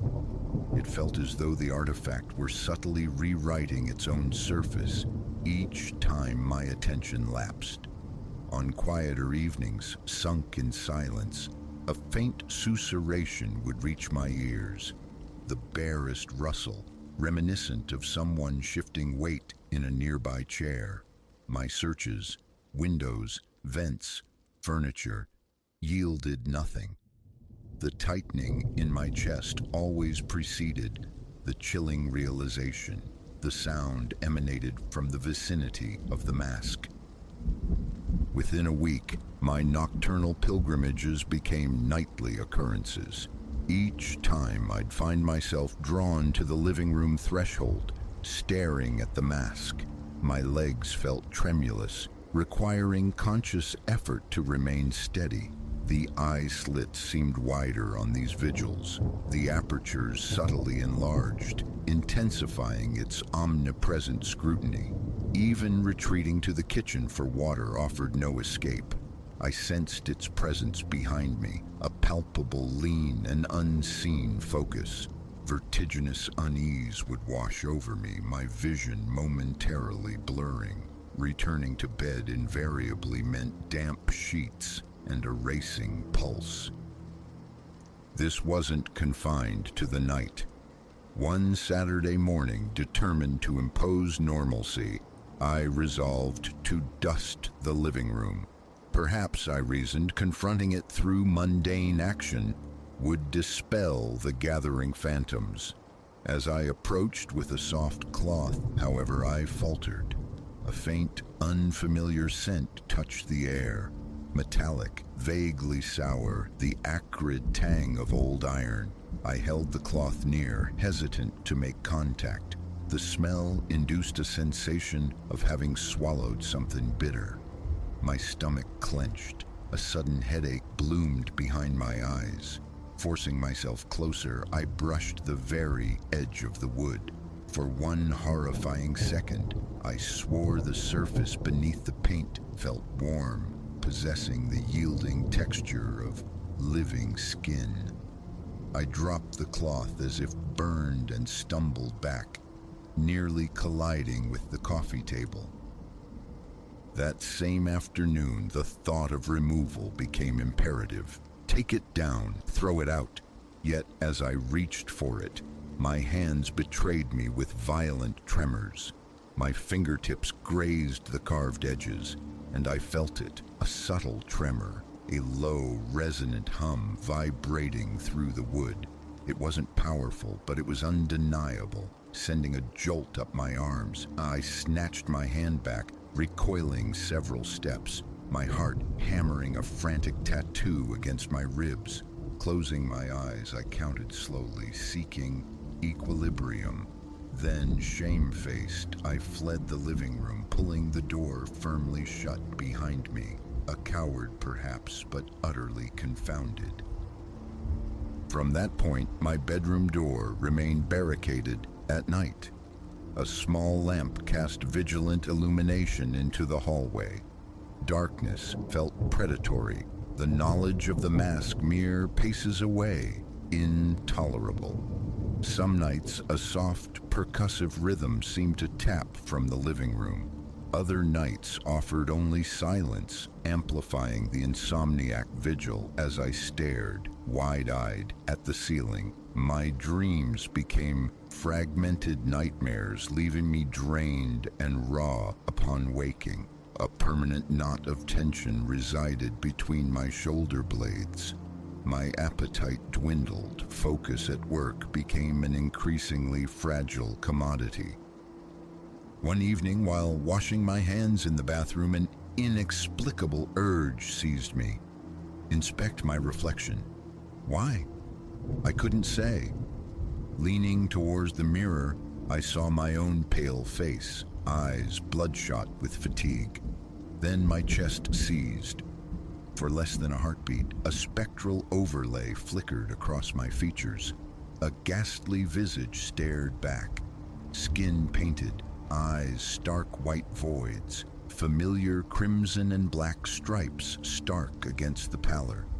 The hallucination vanished instantly, but the destabilizing shock sent me staggering backward, my hand slipping on the wet porcelain. The pounding in my head intensified, refusing dismissal as a mere trick of light. After that, the recurring phantasm haunted reflective surfaces, a darkened window pane at night, the blank obsidian of the powered-off television screen, even the glossy sheen of the kitchen backsplash. They all momentarily betrayed me, flashing that painted face, those vacant eyes, the stark markings. Each glimpse provoked a visceral lurch in my gut, leaving my heart thrumming a panicked rhythm long after my own reflection reasserted itself. Another time, needing to feel some semblance of control, I stood in the living room, having flooded the space with light, banishing every shadow. Near the mask, something glinted wetly. Approaching cautiously, I saw them. Several viscous beads of liquid clinging to the wall just beneath it. Dark red, almost brown, thick like syrup. I extended a tentative finger, then froze, icy dread gripping me. A fresh wave of nausea rolled through my stomach. Retrieving an old rag from the kitchen, I tried to wipe the droplets away. They smeared, staining the beige paint with faint, indelible streaks. A high-pitched ringing commenced in my ears. I dropped the rag, pressing my palms hard against my temples. It was then the insidious suggestion took root. The mask required something. Not just observation, not just fear, but an action, a ritual. This wasn't a voice, not a clear command, but a persistent nagging pressure in the back of my mind, an unspoken imperative for appeasement. It felt expectant. What act could possibly satisfy such an object? Ignorance offered no comfort. I found myself pacing the living room in restless circuits, staring at it, waiting for a sign that never came, while palpable tension coiled tighter in my chest, and I gnawed my nails raw. My nights dissolved into restless torment. My days became landscapes of anxiety. One evening, I attempted another approach, this time donning rubber gloves, hoping for an insulating barrier against whatever it emanated. My objective: take it down, conceal it, lock it away. As I drew near, the very air in the room seemed to thicken, growing heavy, oppressive. The low auditory hum returned, buzzing insistently in my ears. My legs trembled uncontrollably, my mouth turned to dust. Reaching out, my gloved fingers closed around the sides. The vibration was immediate, more pronounced this time, like a deep, resonant pulse. My vision swam. Vertigo threatened to pull me down. I wrenched my hands back, grabbing the edge of a nearby bookshelf to steady myself. Eyes locked on the mask, I leaned forward, breath coming in ragged gasps, fighting the abject panic clawing its way up my throat. Destroy it, burn it. The thoughts flared, instantly extinguished by a paralytic fear of reprisal. What might happen if I dared to damage it? It clung to the wall, seemingly anchored by more than just a nail, pulsing with a quiet, contained energy. I stumbled from the room again, slamming the door, collapsing onto the hallway floor. My hands shook violently. My shirt clung, soaked in sweat. My heart hammered as if seeking escape from my ribs. That night, the temptation of flight was strong. A friend's couch, an anonymous motel room. Yet an invisible tether held me fast. What unattended malevolence might it unleash if left alone in my home? Would the paint bleed freely onto the walls? Would it detach itself, roam the empty rooms? My thoughts fractured, chaotic, pacing, drinking water, seeking refuge in mindless television. Nothing eased the profound weariness settling into my bones. Finally, I slumped onto the sofa in the hallway, facing the closed living room door, hands cramped from unconscious clenching, throat raw from shallow breathing. The realization dawned with chilling certainty. Confrontation was inevitable. The mask demanded its ritual, its nature utterly obscure, yet the dread of fulfilling that demand warred with the escalating fear of inaction. The very notion, kneeling before it, uttering unknown words, felt abhorrent, a violation. No instructions, no guidance, just this gnawing, visceral feeling. The next morning, after a sleep that offered no restoration, I stood before the living room door. My hand hovered above the knob. A slow count to 5, a twist, and I stepped across the threshold. It hung there, unchanged, yet somehow possessing a greater, palpable intensity. The crimson lines seemed to glisten with fresh moisture. The black stripes looked sharper, more defined. Swallowing past the lump in my throat, I began the quivering advance towards it. Each step echoed the frantic beat of my own heart, close enough now to discern the minute crazing in the paint, the rough grain of the wood beneath. My breathing hitched, shallow and inadequate. My hands felt like ice. I spoke, my voice emerging as a thin, trembling thread, asking it aloud what it wanted. The words sounded absurd, even to me. No audible reply came, of course, but a psychic weight pressed against my thoughts, heavy and insistent. I asked again, my voice cracking under the strain. A jolt of vertiginous terror shot through me. Cold sweat beaded on my forehead. My intuition screamed that I stood on the precipice of an irreversible act, its nature terrifyingly unknown. The mask simply stared back through its impassive slits, and I could have sworn I saw an infinitesimal flicker near the carved corners. My scalp prickled. My knees threatened to buckle. I remained suspended in that moment writing this, the mask affixed to the wall behind me. I feel its presence as a tangible weight pressing against my back. My throat is parched, my fingertips numb. My gaze darts constantly over my shoulder, anticipating movement change. Nothing yet, but the potential hums in the stagnant air. The walls of this apartment feel increasingly tight, closing in. What it desires remains an agonizing enigma, and the prospect of discovery fills me with a profound, soul-deep fear. My only strategy is a fragile self-control, a desperate attempt not to be pushed into whatever abyss it beckons me towards. But each night I feel its sentient regard upon me, demanding more. Its aliveness is undeniable, as is its fixation. Regret is a bitter, useless thing. I should have walked away from that stall, but I didn't, and now this artifact and I are bound in this tense, uncertain stalemate. This writing is a fragile anchor, an attempt to impose order on chaos. But the tension remains, a constant thrum beneath the surface. How this culminates I cannot fathom. For now there is only the mask and the waiting.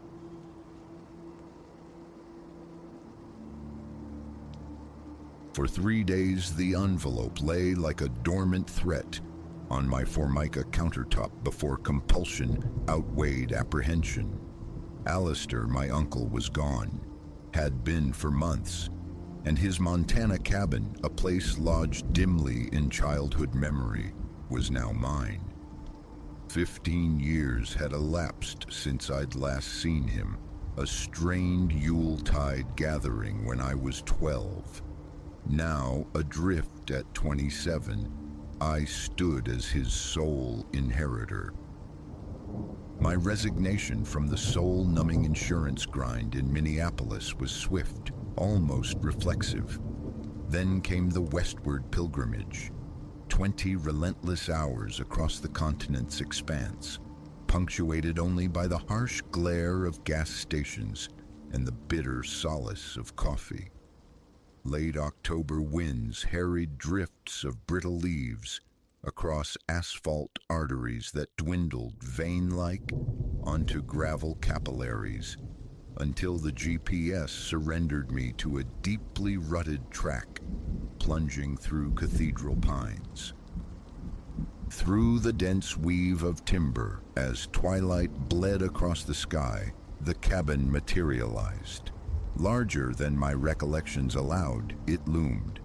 2 tiers of seasoned logs beneath a precipitous roof, its wide veranda gazing stoically over the steel-gray lake.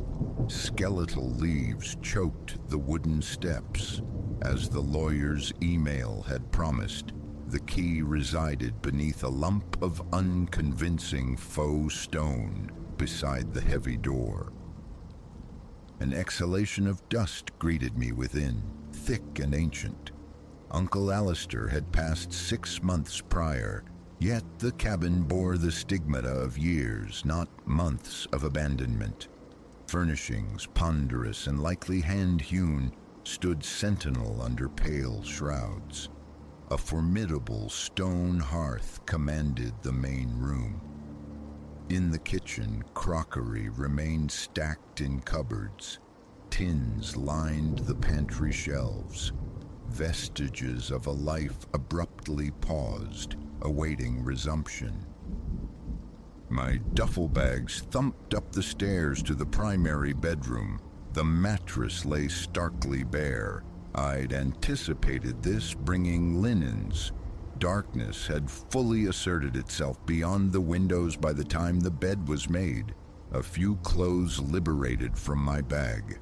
The wind, gaining strength, played the old structure like a discordant instrument, eliciting groans and creaks from its timber bones.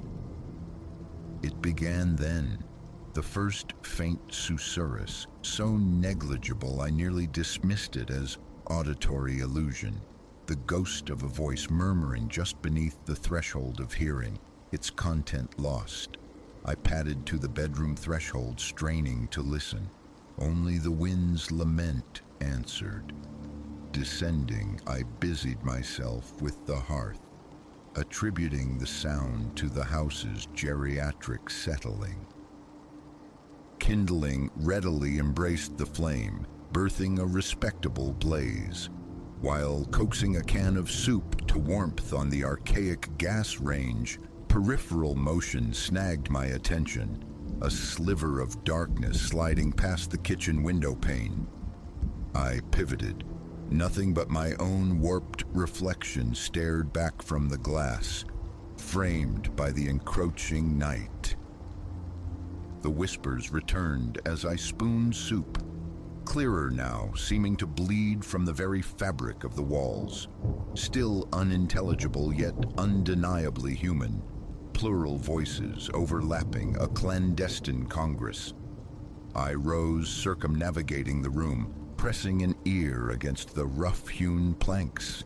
The source remained elusive, shifting like heat haze, always originating from where I wasn't. Hello? The word felt fragile, inadequate in my own throat. Is anyone present? Instantaneously, the murmuring ceased. The ensuing silence felt dense, charged with anticipation. Then, flickering at the edge of my sight, a humanoid silhouette, tall and stark as burnt timber, occupying the room's far corner. When I forced my gaze directly upon it, the space was empty.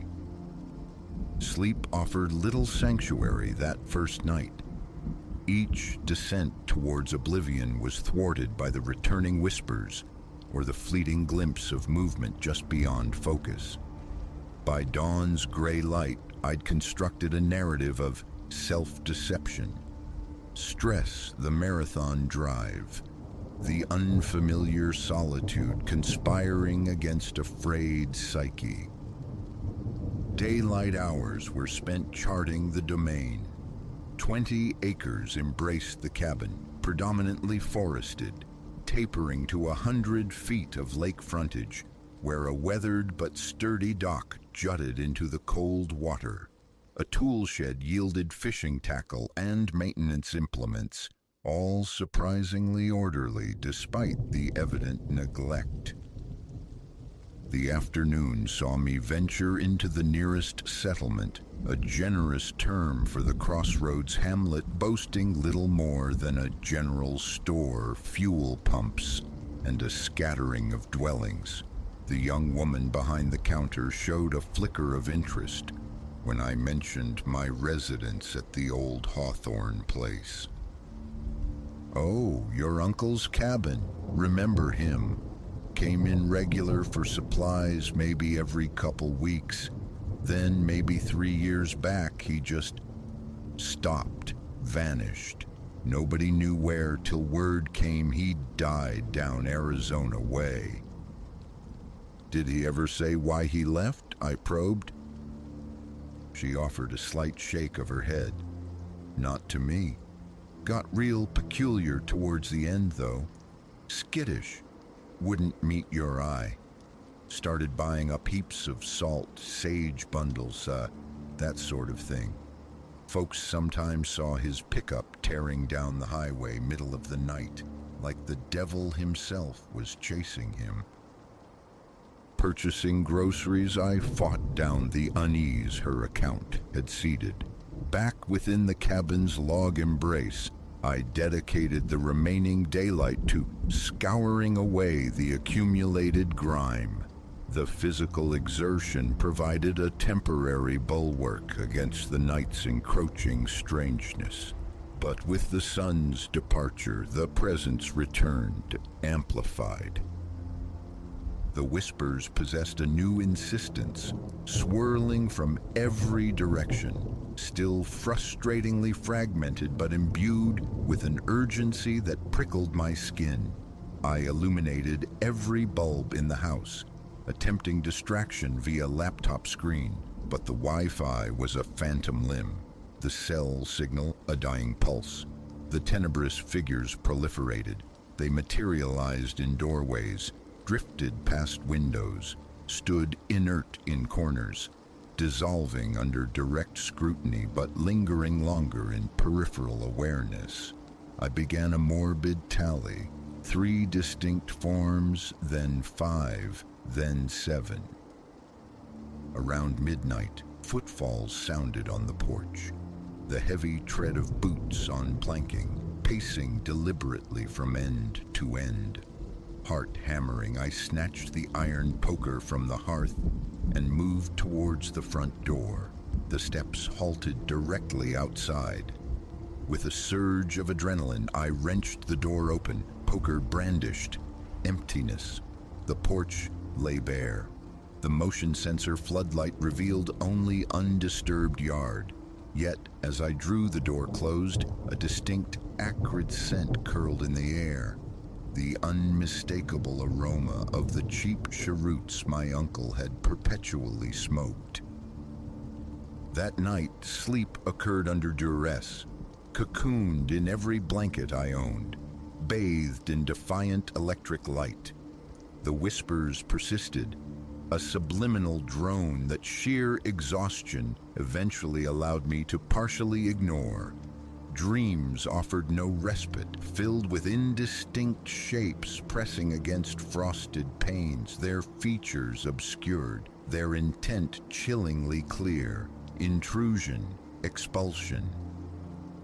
The subsequent days settled into a disquieting rhythm. Under the crisp autumn sun, the cabin reverted to mere wood and stone, tranquil, even beautiful. I channeled my anxiety into repairs, banishing dust and cobwebs, attempting to impose a sense of normalcy, of home.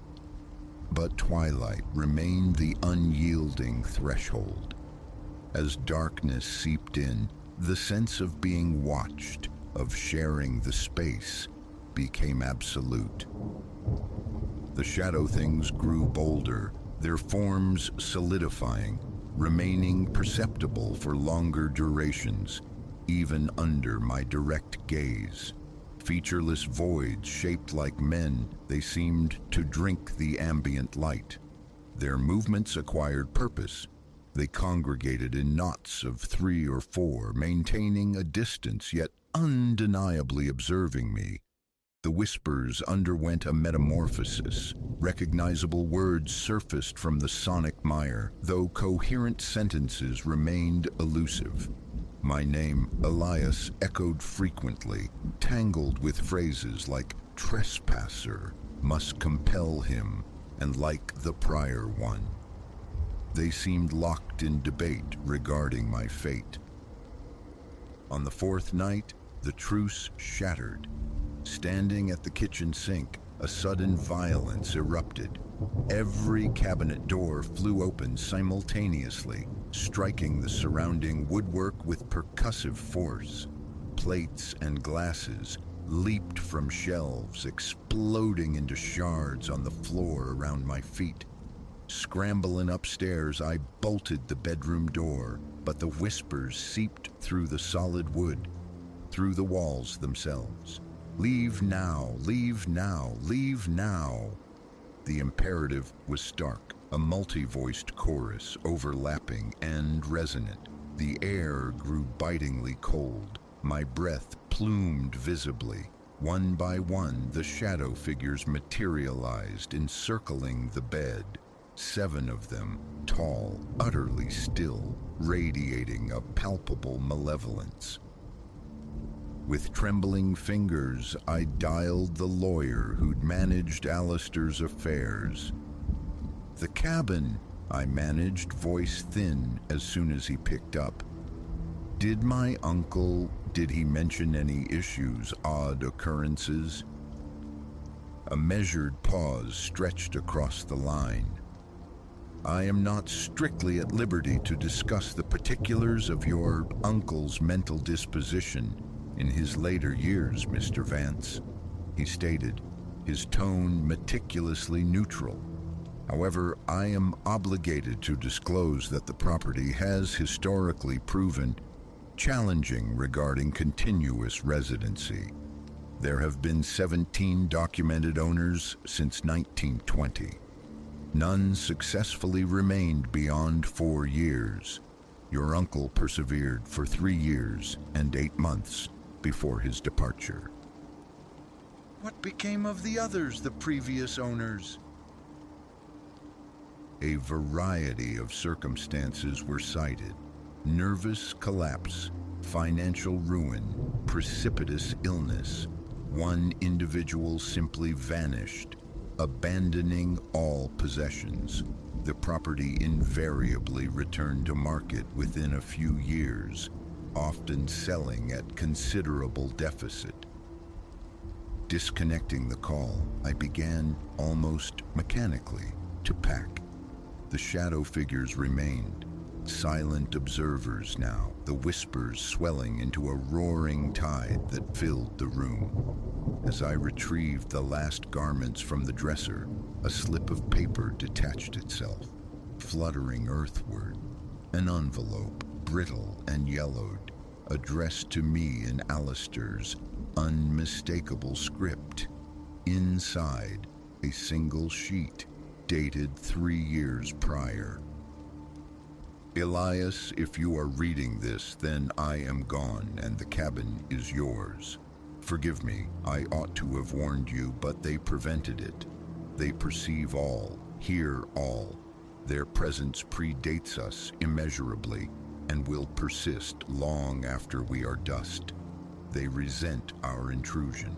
They will seek to expel you, as they did me, as they did all who came before. Yet departure is not the sole option. There exists a means to remain, should you possess the fortitude to meet their price. In the cellar, concealed behind the old water heater, search for a loose stone within the foundation wall. What you require lies beyond it. But be certain, Elias, be utterly certain. For once the pact is sealed, revocation is impossible. Whatever path you choose, I regret placing this weight upon you, Uncle Alistair. I stood frozen, rereading the words, the shadows encroaching, pressing closer. The whispers had reached a deafening crescendo, demanding my flight. Yet beneath the cacophony, almost imperceptible, a new thread emerged. Alistair's voice, spectral, uttering words just beyond comprehension. Flashlight beam cutting the subterranean gloom, hands unsteady, I descended. The water heater hulked against the far wall, armored in rust and limescale. Squeezing into the cramped space behind it, my fingers traced the rough-hewn foundation stones until one yielded slightly to pressure. Dislodging it required my full strength. Within the revealed cavity rested a leather-bound volume, its pages desiccated by time. Hand-scribed onto the cover, the agreement. Carrying it upstairs, I sat at the kitchen table. The shadow figures converged, their whispers abruptly ceasing, replaced by an intense, expectant silence. They watched. They waited. I opened the book. The initial entry, penned in faded sepia ink, bore the date 1920. I have concluded my covenant with the others. They shall suffer my presence here under these stipulations. The subsequent pages chronicled similar entries from each successive occupant, Alistair included. Each had forged their own accommodation with the entities laying claim to this place. The terms fluctuated, offerings of treasured objects immolated under the new moon's gaze, vows of ritualistic deference, darker compacts involving blood sacrifice or endured suffering. Alistair's entry resided near the volume's end, the ink comparatively vibrant. I pledged to them my voice. I shall converse only with them, never again with a living soul for the duration of my tenure. In exchange, they will grant me leave to stay. His abrupt withdrawal into silence, his flight, it all snapped into focus. He had broken the pact by leaving. The cost of that transgression remained unnervingly ambiguous. As I neared the final inscribed page, the shadow figures drew tighter. Not merely the 7 I'd counted, but legions more, thronging every corner, every shadowed space within the cabin. The very air grew thick, heavy with their collective presence. The whispers recommenced, altered now, inquisitive, suggestive, proposing terms. I lifted a pen, the nib poised above a pristine waiting page. The cabin possessed a stark beauty. It was mine by blood and law. Was relinquishing it without contest the only path. Yet what currency could possibly purchase sanctuary here? The whispers intensified, insistent, persuasive. The shadows leaned inward, hungry for my proposition. Outside, the wind surged, rattling the window panes, as if something sought ingress, or perhaps offered one final egress. I pressed pen to paper, the first stroke hesitant, then firm. I, Elias Vance, hereby propose the following accord.